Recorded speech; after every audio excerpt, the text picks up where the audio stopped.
Hello. Something that we always need to check when writing is whether we are using the correct verb tenses. What even are these and how do we accomplish this? Well, here are the answers. So, in a simple tense rather, we don't use auxiliary verbs. It refers to specific time periods during which something happens, or something happens and is over, or something will happen. So, for example, if we're using a simple present tense, I sit. Simple past, the action's over. I sat. Simple future, the action will happen. I will sit. If we're looking at perfect tense, well, this tends to use have, has, or had as an auxiliary verb. It allows actions to continue over time. So again, our present perfect, I have sat. Past perfect, actions happened before something happened in the past. I had sat. Future perfect, the action will be considered in the future, by which time it will already have happened. I will have sat.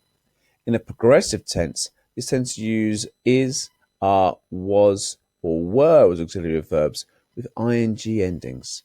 So, for example, for the present progressive, I am sitting. Present progressive, I was sitting, in the past rather. Future progressive, this action will be in progress in the future. I will be sitting. Each of the above tenses that we've mentioned denotes a specific time for an action or event to take place. So when we're writing, we should be careful to use the exact tense needed to describe, narrate, or explain.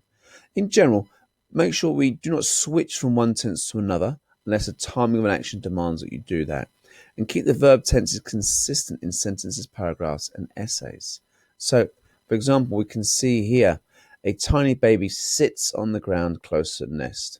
The bird cries out nervously for its mother. Several people pass by and look at it, but no one touches the bird. If a cat sees a bird, the cat will kill it. However, the area seems remote and no cats are nearby. So all the actions that happen in that paragraph happen in the present, except for the future possibility depending upon a present action taking place. If the cat sees it, it will kill it. Again, sometimes it can be a little bit confusing, but practice makes this better. So please now go away and do the practice you need to ensure you're using the right verb tenses to get that grammar correct. Good luck.